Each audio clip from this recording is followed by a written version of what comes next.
Welcome back to another episode of Curling to the Tee with Trevor. In this episode, I'm going to be talking about my Bonspiel experience that took place over in Denver, Colorado in June of 2021. The Bonspiel was called Camp Mile High. I'm going to talk about my experiences, things that went well, things that didn't go well, and I'd like to share it with you. Let's get started.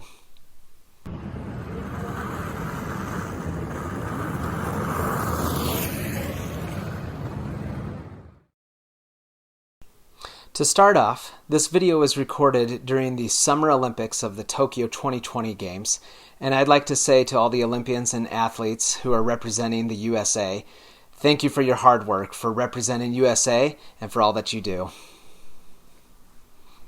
In my last episode, I talked about my very first Bonspiel that took place up in Ogden, Utah, and how well that went. Well, there was another Bonspiel that was coming up in Denver, Colorado. And I was super excited because in Denver, Colorado, they have dedicated ice. And I had never played on dedicated ice, so I was looking forward to this Bonspiel.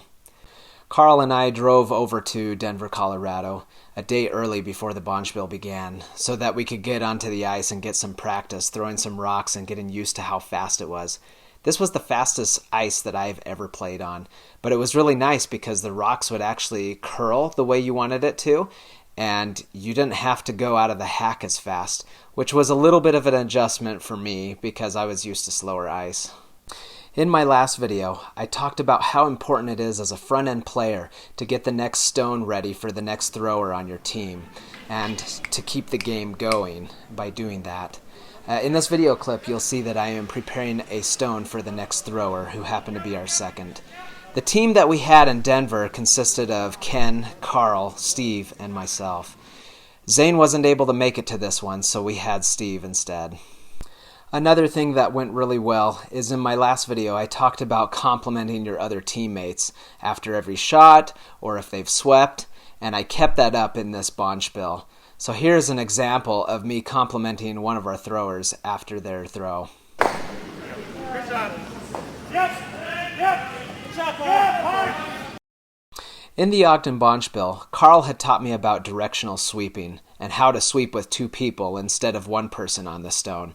I was able to take this information that I learned and I was able to apply it also into the Denver Bonspiel.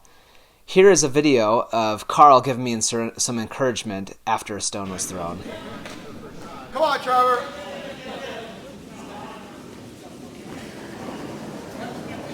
Off. Off. We just want it right there. Okay, good shot, Ken.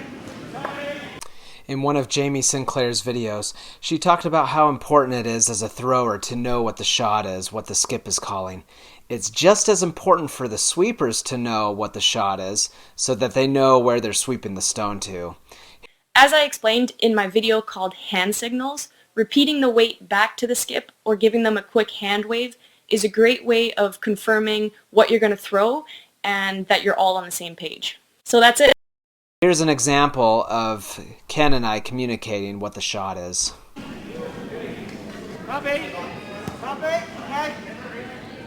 In our Ogden Bonspiel, we had a great tournament. We won a majority of our games and we only lost in the final game, which was pretty awesome. Over in Denver, we lost all of our games. But that's okay because we had a great learning opportunity.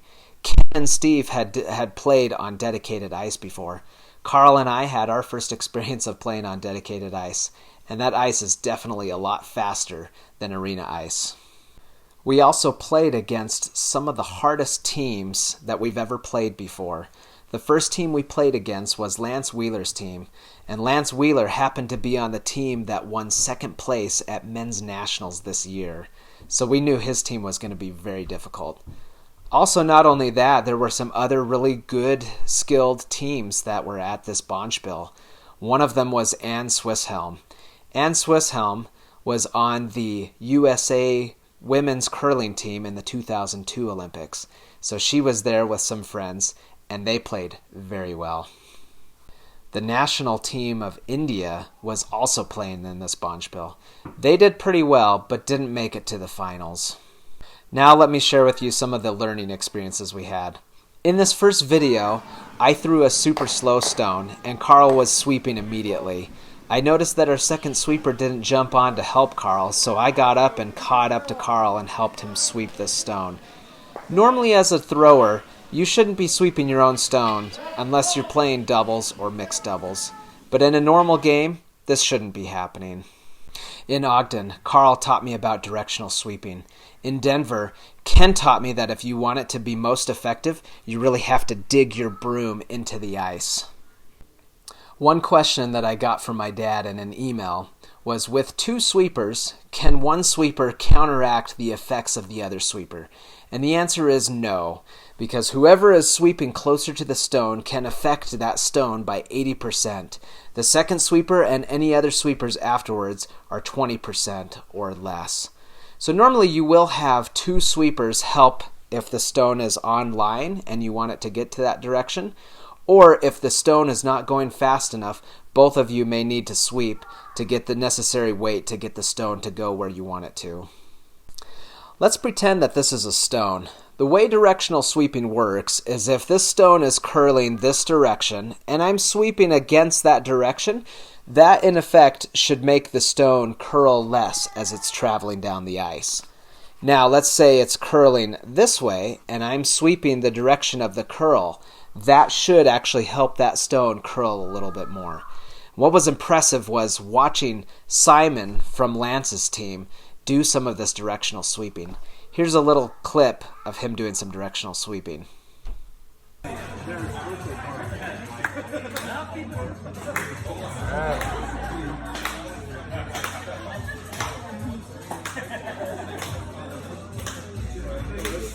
Oh, he's on the other side. Get it around, get it around, get it around. Oh, but don't let it slide through. Don't let it slide through. Oh! Another thing I learned in this Denver Bonspiel was about ice picks. Here is a video of my stone that is picking on the ice. And I'll hold it. Oh, whoa, whoa, whoa, whoa, whoa! You'll notice that as it picked, it really carved that stone and really moved it to the side. And that's not where we wanted it. And you could hear it in Ken's voice when he said, "Whoa, whoa!" I talked about directional sweeping just a minute ago. Well, one of the things that I learned was you really need to be on the correct side. In this video clip, I'm going to show you that a stone was thrown and I switched sides and started sweeping. And as I swept, I was actually helping the stone curl more, and Ken wanted it to go more straight. And so the other sweeper came and caught up and tried to sweep that stone straight. Yep,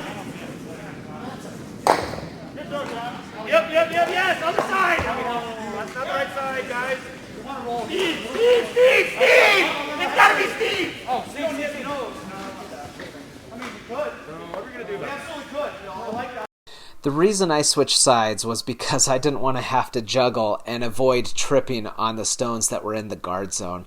And my other sweeper wasn't there, so I switched sides. In that video, Ken told me to switch sides or to stop sweeping. It was really hard to hear his voice because it was really loud in there, and that's another reason why it took a while before I stopped sweeping. The other thing that I've learned too is as you are doing directional sweeping, sometimes you have to call a switch, which means if I'm the one sweeping closer helping it curl and we want it to curl less, the outside sweeper will switch with the inside and start sweeping to get it to curl less. Here's a second video of Steve needing to sweep to keep it more straight. Go nine! Richard, right there!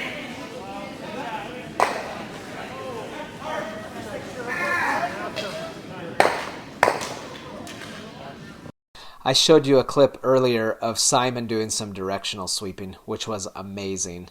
Here is another example of his sweeping, which I find very impressive. Give me Simon.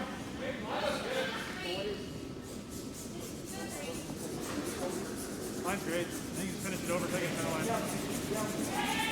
Nice shot.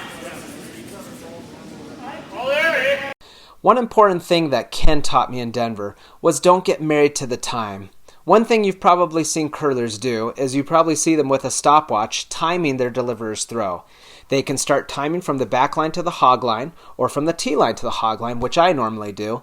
And then skips will normally time from hog line to hog line. This gives the team an idea of how fast the stone is traveling, and whether or not the sweepers need to sweep the stone, or whether they need to let it travel down the ice for some time. The skip will also kind of determine whether or not the shot will make it to where they want it, or whether they have to go at their plan B type of shot if the stone isn't going to make it. So this was really important, was Ken said, don't get married to that time, right? So he wanted me to kind of get a feel for how fast the stone was going. And then the second important thing that he taught me was to call out the weight. So this was really important, to call out whether the stone was going to make it to the tee line, the back line, maybe it was going to be a guard, and I could call zone 1 or zone 2 by yelling 1 or 2.